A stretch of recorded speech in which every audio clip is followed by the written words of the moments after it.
Hi guys அப்படி இன்னைக்கு நம்ம பார்க்க போகிறது face me episode number 5. Episode ஸ்டார்டில் ஈரனோட ஃப்ளாஷ்பேக் கட்டுவாங்க. ஈரனோட ஃபர்ஸ்ட் டே ஜாயினிங் அன்னைக்கு ஈரன் நைட் டியூட்டிக்கு வாலண்டியர் போவாங்க. அப்போன்னு பார்த்து ஒரு மர்டர் நடந்திருக்கும். அங்கே போய் பார்த்தா அன்னைக்கு தான் இந்த கில்லரை அரெஸ்ட் பண்ணியிருப்பாங்க. இவன் ட்ரக் எடுத்திருக்கான். அவனும் நான் இதை பண்ணலன்னு எவ்வளவு சொல்வான். ஆனால் அவன் மேலே ஆல்ரெடி ட்ரக் கேஸ் இருக்கும். சஸ்பெக்ட் லிஸ்ட்ல எடுத்து பிடிச்சிருப்பவங்க. அந்த வில்லால இவன் என்ன பண்ணிட்டு இருந்தானே அவன் அரெஸ்ட் பண்ணிட்டு போகும்போது ஈரன் புளிஞ்சுப்பாங்க. அதுக்கப்புறமா ஈரனே போய் ஜெயில மீட் பண்ணுவாங்க. இவன் யாருன்னா ஈரனோட அண்ணன். நானா கொலை பண்ணேன்? நான் இல்ல, நான் கொன்னுட்டேனா? இப்படி அவன் கேட்க ஏன் அவன் இப்படி கேட்கறனா, அன்னைக்கு அவன் போதையில இருந்தான். அவனுக்கே தெரியல என்ன நடந்ததுன்னு. அப்பதான் ஈரன் சொல்வாங்க, டோர்ல, விக்டிமோட பாடியில, வெப்பன்ல எல்லாத்துலயும் இவனோட ஃபிங்கர் பிரிண்ட்ஸ் இருக்கு. இவனோட முடி, யூரின், பிளட் டெஸ்ட்னு எல்லாத்துலயும் ட்ரக் பாசிட்டிவா வந்திருக்கு. ட்ரக் எடுத்திருக்கான். இது பத்தாக்குறைக்கு இவன் மேல ட்ரக் கேஸு, வைலன்ஸ் கேஸு, திருடின கேஸுன்னு எல்லாம் இருக்கு. ஈரனே இன்வெஸ்டிகேட் பண்ணாலும் நான் தான் உனக்கு கிளற நினைப்பேன்னு சொல்ல அவனுக்கு கோவம் வரும். இல்ல நான் பண்ணலன்வா. ஈரனும் எதுக்கு இப்படி பண்ண, எதுக்காக திருடின, என்ன பண்ணி வச்சிருக்க தெரியுதா? இப்படி கேட்க அவனால எதுவும் பேச முடியாது. அதுக்கப்புறம் தான் ஈரோ சண்டை போட்டு அவனோட ஃபேஸை எக்ஸ்போஸ் பண்ணியிருப்பாரு. இப்போ பிரசன்ட்ல ஈரனும் முறைச்சிட்டு நிக்க அவன் ஏன இப்போவே என்ன அப்படி பாக்குற? அதுக்கு ஈரன் நீ எதுக்காக இப்போ விக்டிம சுத்திட்டு இருக்கன்னு கேட்க ஈரனோடனா எலி என்ன பண்ணதுன்னு பார்க்க வந்தானா. அந்த எலியால தான் இவன் நேஷனல் ஸ்டார் ஆகிட்டானா. ஈரோவை தான் அவன் ஈரன் சொல்வான். இதை கேட்ட ஈரனுக்கு சிரிப்பு தான் வரும். யாரை பிளேம் பண்றதுன்னு. ஏன்னா இவனாலதான் ஈரோவோட லைஃபே போயிடுச்சு. ஆனா ஈரனோடனா நான் கொலை பண்ணலன்னு நான் சொன்னாலே யாரும் நம்ப மாட்டீங்க. இதுக்கு மேல உங்ககிட்ட சொல்றதுக்கு எதுவும் இல்லைன்னு போக ஈரன் தடுத்து விக்டிம துரத்தி பயன்படுத்தினால அரெஸ்ட் பண்றேன்னு போக அவன் காலரை பிடிச்சி சண்டை போடுவான். வெயிட் பண்ணு, நான் அவனை சூப்பரா ப்ரிப்பேர் பண்ணிட்டு இருக்கேன்னு போகிறதுக்கு ட்ரை பண்ணுவான். அவனோட பேக்கெட்ல தான் நைஃப் இருக்கு. ஈரன் அது புடுங்க போக 2 பேருக்கும் நடுவில் சண்டை நடக்கும். அவன் ஈரன் அடிச்சிருவான். இதை கூட அவாய்ட் பண்ண தெரியல. அவனை ஈரனை கிணறு அடிச்சிட்டு போக அதுக்கப்புறமா ஈரோ வருவாரு. நீங்க ஓகேவான்னு கேட்க ஈரன் ஓகே தான். ஈரோ நீங்க ஃபீஸ பாத்தீங்களான்னு கேட்க ஆனா ஈரன் சைலண்டாவே இருப்பாங்க. ஈரனோட கையிலும் காயம் ஏற்பட்டிருக்கும். அப்படி கிளம்பி போக ஈரோவை ஃபாலோ பண்ணிட்டே வருவாரு. ஈரோனோட கையில லைட்டா கிழிச்சிருக்கும்.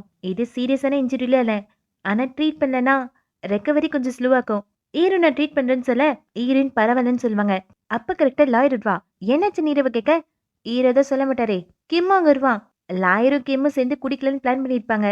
அப்பதான் கிம் ஈரோ கையில இருக்க ஈரனோட ஜாக்கெட்டை பார்ப்பான். ஈரனோட ஜாக்கெட்டை வச்சு அப்படி என்ன டிஸ்கஸ் பண்ணீங்கன்னு அவனு கேட்க வழக்கம் போல ஈரோ அமைதியாவே இருப்பாரு. ஆனா அங்க இருந்து செக்யூரிட்டி அமைதி இருக்க மாட்டாரு. நைஃபை வச்சு சுத்திட்டு இருந்தானே அவனை பிடிச்சிட்டீங்களான்னு வந்து கேட்க அப்பதான் லாயருக்கு எல்லா விஷயமும் தெரியும். என்னாச்சுன்னு பதறி போய் அந்த சிசிடிவி கேமராவை பார்க்க ஹீரோ அவன் யாருன்னே தெரியாதுன்னு போவாரு.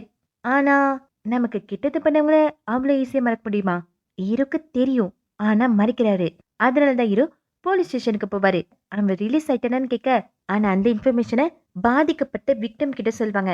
இல்லனா அந்த விக்டிமோட அட்டர்னரி கிட்ட சொல்வாங்க. ஹீரோ கிட்டனா அந்த விஷயத்த சொல்ல மாட்டாங்க. இப்பதான் ஈரன் தன்னோட ஜாக்கெட்டை காணுன்னு கண்டுபிடிப்பாங்க. ஹீரோக்கு கால் பண்ண ஹீரோ வீட்டுக்கு வந்து வாங்கிக்க சொல்வாரு. ஈரனும் சரின்னு லிஃப்ட்ல போக பக்கத்துலயே ஒரு டெலிவரி பையன் நிப்பான். அவன் அவனோட ஃப்ரெண்டோட பேசிட்டு வருவான். லேட்டா வந்தா டெலிவரி காசுலாம் கொடுக்க மாட்டாங்களா? இந்த மாதிரிலாம் பண்ணாங்கன்னா மூக்குலயே ஒன்று புக்குன்னு வையின்னு போலீஸ பக்கத்துல வச்சுக்கிட்டே கிரைம் பண்றதுக்கு பிளான் பண்ணின்னு இருக்கான். ஈரனு ஹீரோ வீட்டுக்கு வர ஹீரோ ஒரு ஹெல்ப் கேட்பாரு. ஒருத்தரை கண்டுபிடிச்சு கொடுக்க சொல்வாரு. ஈரனோ என்னன்னு பார்த்துட்டு இருக்க அப்போ ஆன்னு ஒரு சத்தம். என்னன்னு பார்த்தா அந்த டெலிவரி பையன் ஓடிட்டு இருக்கான். ஈரனு தொத்தலன்னு பார்த்தா எழுப்புன்னு அங்க ஒரு பொண்ணு கத்திட்டு இருப்பான். கீழே பார்த்தா ஒரு பையன். அவன் முகம் ஃபுல்லா காயும். அவனை சுத்தி ஒரே கண்ணாடி துண்டுகளா இருக்கும். டெலிவரி பையன் தான் ஏதோ பண்ணிட்டான். அதனால ஈரன் அவனை பிடிக்கிறது கூட ஹீரோ டாக்டர்ன்றதுனால ஃபர்ஸ்ட் எய்டு ட்ரீட்மெண்ட் கொடுப்பாரு. ஈரன் அந்த டெலிவரி பையனை பிடிச்சிருவாங்க. இவனுக்கு முகம் ஃபுல்லா காயிருக்கிறதுனால இவனோட கார்டியன் பிளாஸ்டிக் சர்ஜரிக்கு கூட்டிட்டு போக சொல்லி ரெக்கமெண்ட் பண்ணிருக்காங்க. ஆனா இந்த இன்சிடென்ட் நடந்தது நைட்ல. பிளாஸ்டிக் சர்ஜரி ஹாஸ்பிட்டல்ல க்ளோஸ் ஆயிருக்கும். அதனால ஹீரோ தன்னோட ஹாஸ்பிட்டலுக்கே கூட்டு போவாரு. இப்பதான் அந்த பொண்ணு கிட்ட என்ன ஆச்சுன்னு கேட்க அந்த டெலிவரி பாய் வந்து ஃபுட்டை கொடுத்துருப்பான். இந்த பொண்ணு காசு கொடுக்கும்போது கொஞ்சம் காசை கீழே போட்டிருப்பா. அது அவனுக்கு கோவத்தை ஏற்படுத்திருக்கும். டெலிவரி பாய்னா அசிங்கமா பப்பியான்னு பிடிச்சி சண்டை போட்டிருப்பான். அப்போ இப்போ ஹாஸ்பிட்டலுக்கு போயிருக்கானே அந்த பையன் வந்து டெலிவரி பாயை பிடிச்சி சண்டை போட அந்த சண்டையில தான் இந்த டெலிவரி பாய் இந்த பையனை அங்க இருக்கிற மிரர் மேலேயே தள்ளி விட்டுருப்பான். சரி இந்த பொண்ணு யாருன்னு கேட்டா அடிப்பட்ட பையனோட கசினா. இந்த டெலிவரி பாய் மேல ஏற்கனவே நிறைய கேஸ் இருக்கும். இதே மாதிரி தான் பப்ளிக் ப்ராப்பர்ட்டியை பிரேக் பண்ண கேஸ். அவங்கிட்ட போய் இன்வெஸ்டிகேட் பண்ணா அவன் போகும்போதே அந்த பையன் அடிபட்டு தான் கிடந்தானா. இவன் ஒரு புது கதையை சொல்லிட்டு இருப்பான். ஆனா இவனுக்கு பொறுமை சுத்தமா இல்ல.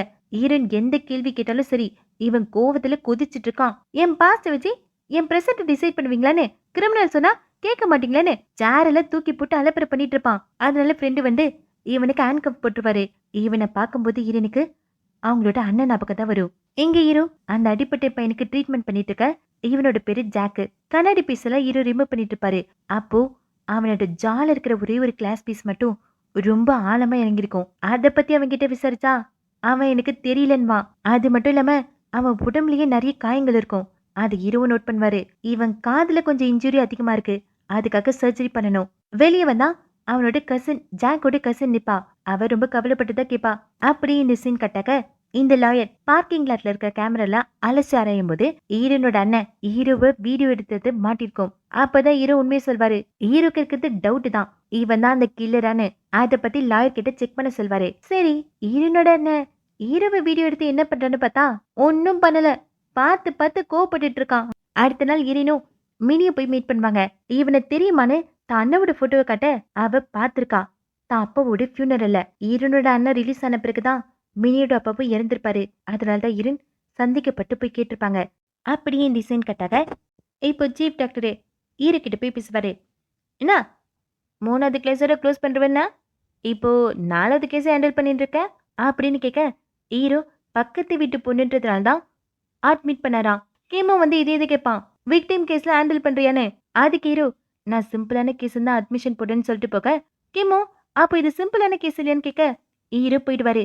சீஃப் டாக்டரும் பேஷண்ட் மேல இன்ட்ரெஸ்ட் இல்லைன்னு ஆனா அவங்கள கேரிங்கா பார்த்துப்பான். இப்படி சொல்லி புலம்பிட்டு இருக்க இப்போ கிம்முக்கு ஒரு கேஸ் வரும். இவனுக்கு 6 பேக் வேணுமா.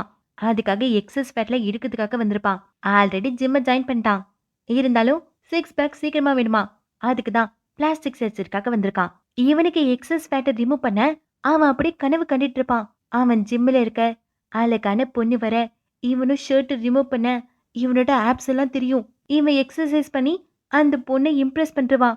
ஒரே ட்ரீம் தான். ஆப்ரேஷன் நடக்கும்போதே கனவுல குஷியா இருப்பான். இங்க இப்படி போயிட்டு இருக்க ஜாக்கு ஈரன் கிட்ட அந்த கசின் சொன்ன கதையை தான் திருப்பி சொல்லிட்டு இருப்பான். ஈரனோ உன் கையில என்ன காயம்னு கேட்க அப்ப சண்டை போட்டதுனால ஏற்பட்ட காயமா அப்படியான்னு கேட்டுட்டு ஈரனு போக்க கசின் பிடிச்சி அந்த டெலிவரி பாயை பத்தி கேட்டுட்டு இருப்பா. ஏன்னா அந்த டெலிவரி பையன் மேல ஆல்ரெடி கேஸ் இருக்கு. திரும்பி வந்து பழி வாங்கினானா. ஈரனும் அதெல்லாம் ஒன்றும் ஆகாதுன்னு சொல்லிட்டு போக அப்ப ஹீரோ வந்து ஒரு நிமிஷம் பேசணும்னு கூட்டு போவாரு. ஹீரோனோட காயத்துக்கு ட்ரீட்மெண்ட் கொடுப்பாரு. அப்படியே அவரோட ஹெல்ப்பையும் கேட்பாரு. இந்த மாதிரி அந்த கிரிமினல் ஹீரோனோட அண்ணா ரிலீஸ் ஆயிட்டானு பார்த்து சொல்ல சொல்லி ஹீரோயினை கேட்க ஹீரோயின் பதட்டமாவாங்க. இந்த மாதிரி பர்சனல் ஹெல்ப் எல்லாம் போலீஸ் கிட்ட கேட்க கூடாதுன்னு ஹீரோனை சொல்லிட்டு போக ஆனா ஹீரோயின் ரொம்ப நர்வஸா இருப்பாங்க. எப்பவுமே ஹீரோ கிட்ட விக்டிமை பத்தி கேட்கிற ஹீரோயின் இப்போ அவசர அவசரமா ஓடிட்டு இருப்பாங்க. ஹீரோவே பிடிச்சி சொல்வாரு. ஜாக்கோடைய ஜால இருந்த கிளாஸ் பீஸை எடுத்து கொடுப்பாரு. ஏன்னா இந்த கிளாஸ் பீஸ் மட்டும் ரொம்ப ஆழமா இறங்கிருக்கும். இவங்க சொல்ற கதைப்படி இந்த ஜாக்குக்கு அடிபட்டுதான் அவனோட கன்னத்துல தான் அடிபட்டிருக்கணும். ஆனா ஜால கொஞ்சம் ஆழமா இறங்கிருக்கு. திசையே தப்பா இருக்கு. அதான் ஹீரோவோட சந்தேகம். அப்ப கரெக்டா அந்த ஜாக் வருவான். இவனுக்கு தான் காது சர்ஜரி பண்ணுமே எவ்வளவு நேரம் ஆகும்னு கேட்பான். ஹீரோவும் 2 இல்ல 3 மணி நேரம் ஆகும்னு சொல்ல அவன் அந்த கிளாஸ் பீஸை பார்ப்பான். இது ஏன் பீஸான்னு கேட்க ஈரன் அது ஒண்ணும் இல்ல மெடிக்கல் ஒப்பீனியன் தான் கேட்கணும்னு ஈரன்னு சொல்லிட்டு போக ஆனா ஈரனுக்கு சந்தேகம் வந்துருச்சு. அதனால ஈரன் கிரைம் ஸ்பாட் போய் செக் பண்ணிட்டு இருப்பாங்க. அங்க ஈரனுக்கு 2 ஸ்லிப்பர் கிடைக்கும். அதை ஈரன் எடுத்து வச்சுப்பாங்க. அப்படியே உள்ள போய் போட்டோவில் பார்க்க ஈரனுக்கு ஒரு சந்தேகம் வரும். ஜாக்குக்கும் அவனோட கசினுக்கும் என்ன உறவுன்னு விசாரிக்க சொல்லுவாங்க. ஹாஸ்பிட்டல் இருக்க அந்த 6 பேக் பையன் இந்த கசினும் ஜாக்கும் போறத பார்த்து பின்னாடியே போய் அவங்க ரூம்ல என்ன நடக்குதுன்னு ஒட்டு கேட்டுட்டு இருப்பான். அப்ப கரெக்டா ஹீரோ பிடிச்சி என்னடா பண்றேன்னு கேட்டா அவன் ஒண்ணு இல்லைன்னு சொல்லிட்டு ஓடி போயிடுவான். அதுக்கப்புறம் ஹீரோ போய் ஜாக்க மீட் பண்ணுவாரு. ஒரு 4 நாள் மட்டும் செக்கப்புக்கு வரணும்னு ஹீரோ சொல்ல அப்போ ஜாக்கோட கசின் ரிப்போர்ட்டை சப்மிட் பண்ணிட்டீங்களான்னு கேட்பா. ஹீரோவும் ஆன்னு சொல்ல அவ என்ன எழுதுனீங்கன்னு கேட்பான். ஆனா இவன் ஏன் கேட்கணும். இவளை கேட்க விடாம ஜாக்கு தடுப்பான். இந்த 2 பேரும் ஏதோ ஒரு விஷயத்த மறைக்கிறாங்க. அது நல்லாவே தெரியுது. ஸ்லிப்பரை எடுத்துட்டு வந்த ஹீரோனும் அந்த ஸ்லிப்பர் கடியில ஒரு கிளாஸ் பீஸ் இருக்கும். அந்த பீஸும் ஹீரோ கொடுத்த பீஸும் மேட்ச் ஆகத்தானே செக் பண்ண சொல்லுவாங்க. அதுக்கப்புறம் ஹீரோனு போலீஸ் ஸ்டேஷனுக்கு போக அந்த டெலிவரி பையன் ஹீரோனை பார்த்தோன்னே கூப்பிடுவான். நீ ஆரம்பத்துல இருந்து என்ன கிரிமினல் தானே ட்ரீட் பண்ண. ஏன் எனக்கு முன்னாடி கிரைம் ரெக்கார்ட் இருந்ததுனால அதுக்காக பேக்கப் இல்லாத பவர் இல்லாத என்ன மாதிரி ஆளுங்களாம் டக்குன்னு ஜெயில பிடிச்சு போட்டுருவீங்களா? இப்படிதான் ட்ரீட் பண்ணுவீங்களான்னு அவனும் கத்த, ஈரின் ஒண்ணும் சொல்ல மாட்டாங்க. அவனும் ஈரின் கிட்ட வந்து, இப்பவும் நீ நான் தான் அதை பண்ணிருப்பேன்னு நினைக்கிறல்ல, இப்படி சொல்லிட்டு போக அப்ப ஈரனுக்கு தான் அண்ணா ஞாபகம் தான் வரும். இவ்ளோ விஷயம் போயிட்டு இருக்க, ஜாக்கோட ஃபேமிலி இன்னும் வரவே இல்ல. அவங்கள கான்டாக்ட் பண்ணலான்னு பார்த்தா யாரும் காலி அட்டென்ட் பண்ண மாட்டாங்க. இந்த ஜாக் படிக்கிற ஸ்கூல்ல போய் கேட்டா அவன் ரொம்ப நாளைக்கு முன்னாடி ஆன்லைன் கிளாஸ் அட்டென்ட் பண்ணிட்டு இருக்கானா. இன்னொரு விஷயத்தையும் பட்டர் கண்டுபிடிச்சிருப்பாரு. சிசிடிவி கேமரால அலசி பார்க்கும்போது அந்த ஜாக்கு 2 வாரமா வீட்டை விட்டு வெளியவே வரலையா. இப்ப ஈரனுக்கு சந்தேகம் வருது. ஏன்னா அந்த கசின் சொன்ன கதையில இவன் எங்கேயோ போயிட்டு வரும்போது தான் டெலிவரி பாய் சண்டை போட்டதை பார்த்து 2 பேருக்கும் சண்டை நடந்திருக்கும். இவன் 2 வாரமா வெளியவே போலனா எப்படி இது நடந்திருக்கும்? இங்க ஈருக்கும் சந்தேகம் வருது. ஏன்னா அந்த கசின் சர்ஜரி அவசியமான்னு கேட்டிருப்பா. ஈரு லிஃப்ட்ல போகும்போது அந்த பொண்ணு ஹெட்போன் போட்டு எதையோ கேட்டுட்டு இருப்பா. டெஸ்க்ல லைட்டா குனிஞ்சு பார்க்க அங்க ஒரு பக் இருக்கும். சந்தேகம் வந்த இருப்பும் ஜாக்கோட வார்டுக்கு போய் பார்த்தா அங்க யாருமே இல்ல. அதுக்கப்புறம் ஸ்ட்ரெயிட்டா இரு அந்த 6 பேக் பையன் கிட்ட தான் போவாரு. இங்க எப்படியோ பார்ட்னரு ஜாக்கோட பேரண்ட்டை கான்டாக்ட் பண்ணிட்டான். ஆனா அவங்க என்ன சொல்றாங்கன்னா அவங்களோட பையன் போர்டிங் ஸ்கூல்ல படிச்சிட்டு இருக்கானா. செல்போன்ஸ்லாம் அங்க நாட் அலோடாம். அதனால ஜாக்கோட அப்பா அம்மா ஜாக்கு கான்டாக்டே பண்ணலையாம். ஈரனோட ஃப்ரெண்டும் ஹாஸ்டல்ல இருக்கானா. அவன் ரிலேட்டிவ் கூட தானே இருக்கான்னு கேட்க ஜாக்கோட அப்பா அம்மாக்கு சியோல ரிலேட்டிவே இல்லையா. இதை இவ இங்க கண்டுபிடிக்க அங்க அந்த 6 பேக் பையன் எல்லா உண்மையும் சொல்லிட்டு இருப்பான். ஆக்சுவலா இந்த 6 பேக் பையனும் ஜாக்கும் கிளாஸ்மேட்ஸ். அந்த கசின் இல்ல ட்ரெயினி டீச்சரு. அதுக்கப்புறம் தான் இரு ஹாஸ்பிட்டல்ல இருக்க சிசிடிவி கேமரால போட்டு பார்க்க இந்த பொண்ணு லிப்ட்ல எல்லாம் முடிஞ்சு ஸ்பை வேலை பார்த்துட்டு இருக்கா. ஈரவும் இந்த விஷயத்த சொல்லன்னு ஈரனுக்கு கால் பண்ணா காலு போல. ஈரோ கிளம்பி போக அப்ப ஈரோட ஃப்ரெண்டு ஜாக்க பத்தி விசாரிக்க ஈரோ தனக்கு தெரிஞ்ச விஷயத்த சொல்வாரு. இவங்க 2 பேரும் ரிலேட்டிவ் இல்ல, தன்னோட ரூம்ல ஒரு பக் இருந்தது. அவங்க ஆரம்பத்துல இருந்தே ஒருத்தர் எப்படி சீக்கிரட்டா கான்டாக்ட் பண்ணிட்டு இருக்காங்கன்னு எல்லா விஷயத்த சொல்ல சரி எங்க ஈரன்னு பார்த்தா அவங்க அந்த டீச்சர் வீட்டுக்கு முன்னாடி தான் இருப்பாங்க. டீச்சர் தனியா வந்திருக்கீங்களான்னு கேட்டு நான் உங்ககிட்ட பிரைவேட்டா பேசணும்னு உள்ள கூட்டிட்டு போவா. அதுக்கப்புறம் உண்மை சொல்வா தானும் ஜாக்கும் ரிலேட்டிவ் இல்லன்னு. சரி ஏன் போய் சொன்னீங்கன்னு ஈரன்னு கேட்க இந்த ஜாக்கு இந்த டீச்சர் கிட்ட தப்பா நடந்துக்கிட்டானா. அவங்களோட விருப்பமே இல்லாம தப்பான ரிலேஷன்ஷிப்ல இருந்தானா. அத வீடியோ எடுத்து வச்சிருக்கானா. அதை ரிலீஸ் பண்ணுவேன்னு டீச்சரை மிரட்டினானா. டீச்சரும் அப்படிலாம் பண்ணக்கூடாதுன்னு அவன் காலை பிடிச்சி கெஞ்சும் போதுதான் அவன் கீழே விழுந்துட்டானா. சிவில் எக்ஸாம்க்கு ப்ரிப்பேர் பண்ணிட்டு இருக்காங்களாம். இந்த மாதிரி தப்பான ஒரு வீடியோ வெளியே வந்ததுன்னா அவங்களோட வேலைக்கே ஆப்பாயிடும்ல. அதனாலதான் டெலிவரி பாய மாட்டி விட்டாங்களாம். ஆனா இவங்க சொன்ன கதை ரொம்ப இடிக்குதே. இந்த கதையில ஜாக்குக்கு எப்படி ஜால அந்த கிளாஸ் பீஸ் ஆழமா குத்துச்சுன்னு தெரியவே இல்லையே. ஹீரோ தன்னோட வீட்டுக்கு வந்துருவாரு. அப்பதான் ஈரனோட காரு வெளியே பார்க் பண்ணிருக்கிறத பாப்பாரு. அப்படியே அந்த 6 பேக் பையன் என்ன சொன்னான்னு யோசிச்சு பார்க்க இந்த டீச்சரை பத்தின நிறைய ரூமர்ஸ் இருக்குமா. இந்த டீச்சரோட ஃபேமிலி ரொம்ப பவர்ஃபுல்லான ஃபேமிலியாம். இந்த டீச்சருக்கு என்ன வேணுமோ அதை கண்டிப்பா அடைஞ்சிருவாங்களாம். இவங்க பண்ற தப்பெல்லாம் அந்த ஃபேமிலி சால்வ் பண்ணுமா. இங்க ஈரனும் சரி வாங்க போலாம். நீங்க ரிலேட்டிவ்னு தப்பான ஸ்டேட்மெண்ட் குத்திட்டீங்க. இன்னும் கொஞ்சம் இன்வெஸ்டிகேட் பண்ணணும். வாங்க போலான்னு கூப்பிட அந்த டீச்சர் நான் விக்டிம் நான் வரமாட்டேன்னு சொல்வா. அவ பேசுற டோனே வேற மாதிரி ஆகும். நான் தான் சொல்றேன்ல நான் விக்டிம் நான் வரமாட்டேன் இப்படி சொல்ல அப்ப ஈரனோட மண்டையிலே டப்புன்னு ஒரு அடி விடும். யார் அதுன்னு பார்த்தா ஜாக்கு. இந்த டீச்சரும் ஏன்னா இப்படி பண்ண அவ போலீஸ்டா அப்படின்னு சொல்ல அவன் பயப்படுவான். இந்த டீச்சர் வேக வேகமா உள்ள போய் கத்தி எடுத்துட்டு வருவா. நீ தானே ஆரம்பிச்ச நீயே முடிச்சிரு. இவ மட்டும் எந்திரிச்சா நம்ம 2 பேரும் அவ்வளவுதான் இப்படி சொல்ல ஜாக்கு பயத்தோட இருப்பான். அப்ப கரெக்டா இருவம் வந்து கதவு தட்ட இந்த டீச்சரும் என்ன இது என்ன உனக்கு ஃபர்ஸ்ட் டைமா நீ ஆல்ரெடி பண்ணிருக்கல இப்படி சொல்ல ஹீரோ இதெல்லாம் ஒட்டுக்கிட்டு இருப்பாரு. அப்பதான் ஹீரோக்கு அந்த 6 பேக் பையன் சொன்னது ஞாபகம் வரும். இந்த டீச்சரும் ஜாக்கோட ரிலேஷன்ஷிப்பை பத்தி ஒரு ஸ்டூடெண்ட் எல்லார்கிட்டயும் சொல்லிட்டு இருந்தானா. அவன் திடீர்னு பில்டிங்ல இருந்து குதிச்சிட்டானா. அதுக்கு காரணம் இந்த டீச்சர் தான். அவ சொன்னதுனால ஜாக்கு தான் தள்ளி விட்டுருக்கான். இப்போ அவ ஜாக்க மேனிபுலேட் பண்ணிட்டு இருக்கா.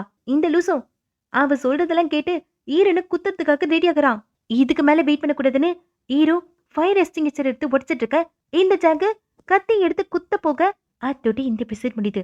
சப்ஸ்கிரைப் பண்ணதுக்கு சேனலை சப்ஸ்கிரைப் பண்ணி வச்சுக்கோங்க. Bye bye. Have a nice day.